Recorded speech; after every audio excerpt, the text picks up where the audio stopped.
হিমায়তপুর আশ্রমে যে বিশ্ববিজ্ঞান কেন্দ্রটি তিনি গড়ে তুলেছিলেন সেটি পরিদর্শনে এসে সত্যেন্দ্রনাথ বসু, বিজ্ঞানী সত্যেন্দ্রনাথ বসু এবং স্ট্যাটিস্টিশিয়ান প্রশান্ত চন্দ্র মহালানবিশ, তারা অবাক হয়ে, অবাক বিস্ময়ে তারা একথাই লিখে গিয়েছিলেন যে সমগ্র ভারতে এত উন্নত বিজ্ঞানাগার আর কোথাও দেখা যায় না। সেটা ওই পল্লীবঙ্গে হয়েছিল। তো কাজে তার কর্মোদ্যোগও বিশাল, কিন্তু তিনি যে এত কাজ করলেন, এতগুলি প্রতিষ্ঠান তৈরি করলেন, কর্মপ্রতিষ্ঠান, সেগুলি কিন্তু তিনি টাকা ভিক্ষা করে তৈরি করেছেন। এর জন্য তো অর্থ লাগে, অর্থই আমাদের প্রথম লাগে, কিন্তু তিনি কোনো বড় সাহায্য জীবনে নেননি। যখন তিনি চলে এলেন হিমায়তপুর থেকে দেওঘরে, তখনও বড় সাহায্য তিনি কারো কাছ থেকে নেননি। তৎকালীন বঙ্গের মুখ্যমন্ত্রী বিধানচন্দ্র রায়, তিনি একটি জমি দেওয়ার কথা বলেছিলেন কলকাতায়, ঠাকুর নেননি, গ্রহণ করেননি। তাহলে টাকা তো লেগেছে, কোথা থেকে এলো? এলো ওই যে চক্রপাণীরা যে তার আত্মীয়ের কথাটা বললেন, ওই রকম ভক্তদের কাছ থেকে নিয়ে নিয়ে, এবং সেই নেওয়ার সময়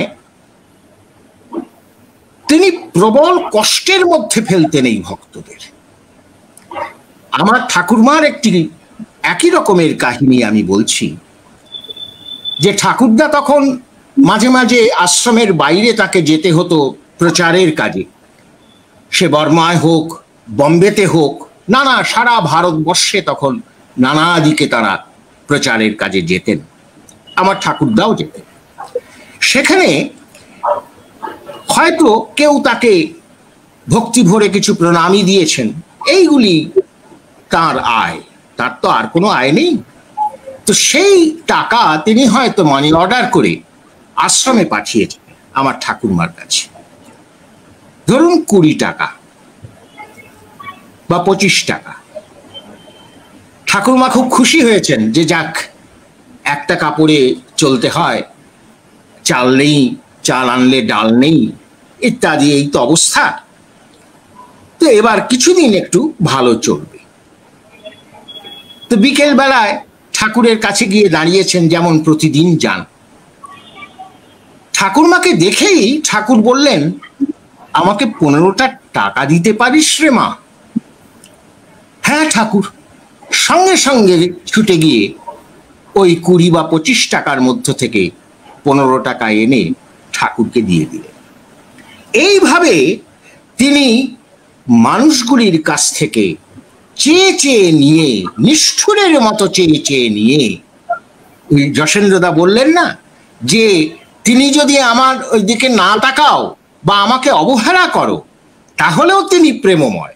এই হলো তার প্রেমের স্বরূপ।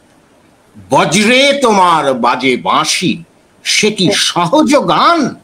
তার গান সহজ নয়, বজ্রে তার বাঁশি বাজে। তেমনি এই নিষ্ঠুরতার মধ্যেই তার প্রেমের প্রকাশ। আমার ঠাকুরমা একটা ছোট বই লিখেছেন, স্মৃতিচারণমূলক, তোমার আঙিনাতে।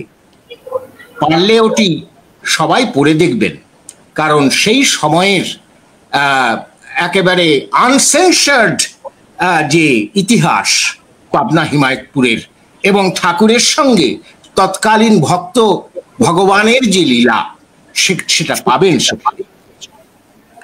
তো সেখানে ঠাকুরমা লিখেছেন যে ঠাকুর যে আমাদের কাছ থেকে এইরকম ভাবে আমাদের সর্বস্ব লুট করে নিতেন।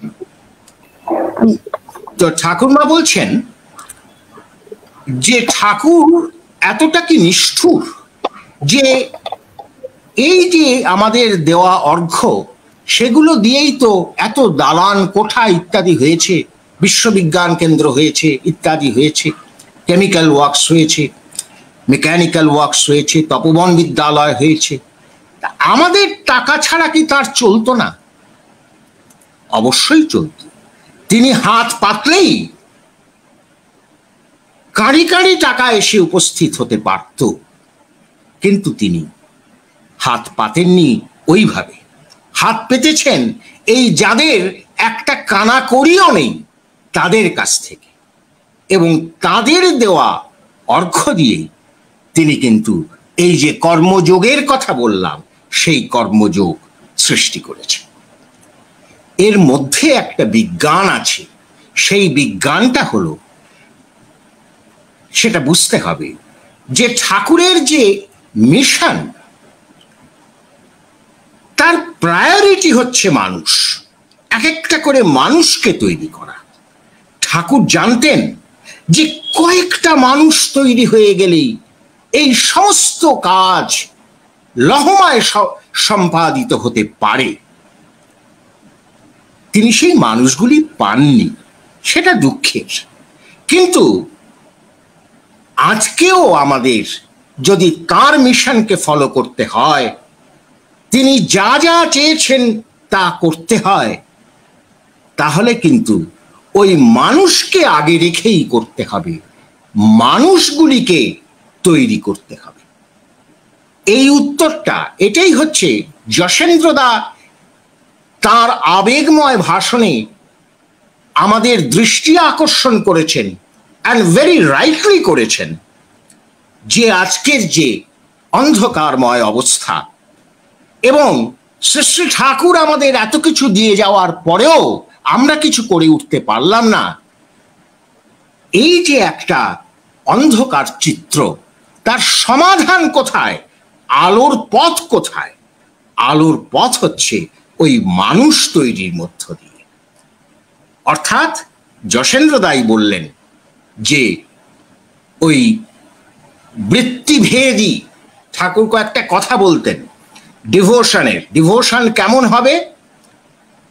অব্যভিচারী। আমরা আমাদের ডিভোশনে ব্যভিচার করে ফেলি, নানা রকম পরম্পরা ইত্যাদি এনে, বা আমাদের নানা প্রবৃত্তি এনে আমাদের ডিভোশনকে নানা জায়গায় রবীন্দ্রনাথের কথায় নানাখানা করে দেই, বিশ্বস্ত করে দেই, ছড়িয়ে ছিটিয়ে পড়ে আমাদের ডিভোশন, কখনো প্রবৃত্তিতে, কখনো পরম্পরায়। অব্যভিচারী হতে হবে, অচ্যুত হতে হবে, সেখানে কোনো চ্যুতি থাকবে না। অচ্যুত, অব্যভিচারী, বৃত্তিভেদী, প্যাশন পারভেডিং। আমার প্যাশনের থেকেও বড় প্যাশন হবে শ্রী শ্রী ঠাকুর, আমার গুরু, আমার জীবন বল্লভ, এবং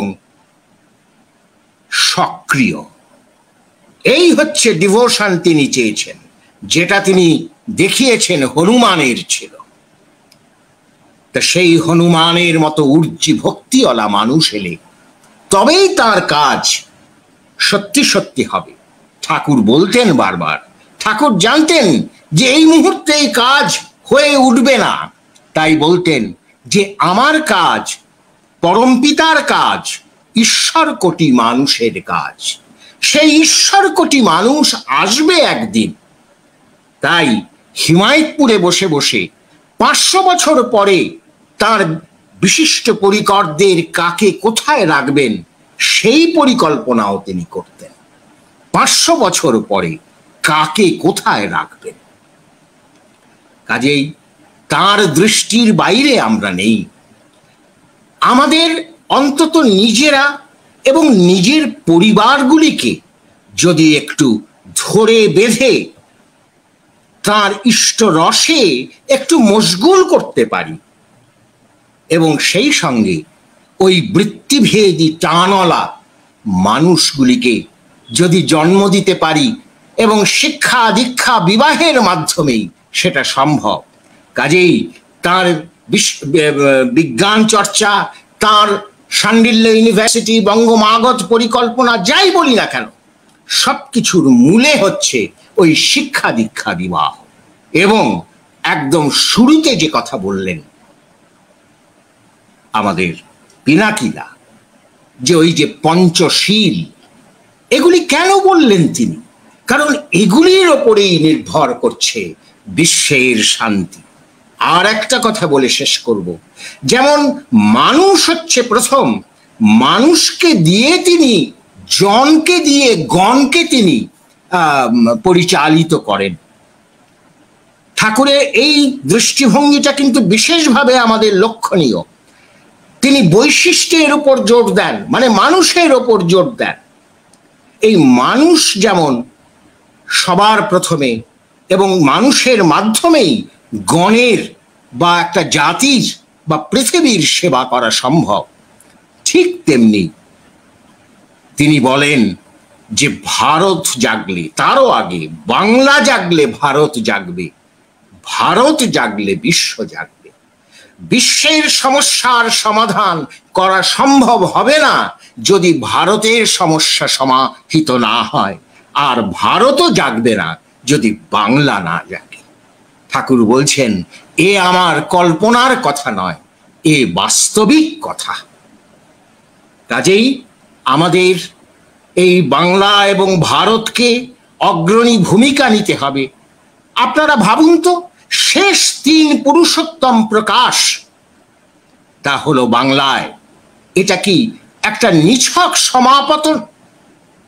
3 জন, শেষ 3 জন, শ্রী চৈতন্য, শ্রীরামকৃষ্ণ এবং শ্রী ঠাকুর অনুকূলচন্দ্র, 3 জনই এই বঙ্গদেশের মানুষ। তাদের জন্মভূমি, লীলাভূমি, সমস্ত কিছু এই বঙ্গদেশ। কাজেই এই পবিত্র বঙ্গে আমাদের জাগ্রত হতে হবে। এই বঙ্গ এবং ভারতের জাগরণ পৃথিবীর জাগরণ আনবে, কিন্তু এই সবই করতে হবে মানুষ তৈরির মাধ্যমে। আর মানুষ তৈরির দায়িত্ব অন্তত সৎসঙ্গীদের নিতে হবে। প্রতিটি ঘরে এটা আমাদের আজকে ভাও নিতে হবে যে আমরা যেন প্রতিলোম একটাও হতে দেব না। আমরা পিতামাতার প্রতি সশ্রদ্ধ করে তুলব, নিজেদের মধ্যে একটা অকাট্য বন্ধন, ইষ্ট বন্ধন গড়ে তুলব। ঠাকুর বলতেন পারিবারিক যাজনের কথা। আমরা পারিবারিক যাজন করি না, আমরা চতুর্দিকে মাঠে ময়দানে গলা ফাটিয়ে বেড়াই, কিন্তু পরিবারে আমার পুত্রের কি অসুবিধে, কন্যার কি অসুবিধে, সেগুলি শুনে বুঝে তার ইষ্ট সমাধান দিয়ে তাকে অনুপ্রাণিত আমরা করি না, যে যার মতো ছুটে বেড়াচ্ছি, ঘুরে বেড়াচ্ছি। এইগুলি করতে হবে, বাস্তবভাবে তাকে পরিপালন, পরিপোষণ, পরিপূরণ করতে হবে। তিনি বড় চোখের জল ফেলে গিয়েছেন, কিন্তু আমরা তাকে চোখের জল থেকে মুক্ত করব, না হলে কিন্তু আমাদের চোখের জলে ভাসতে হবে।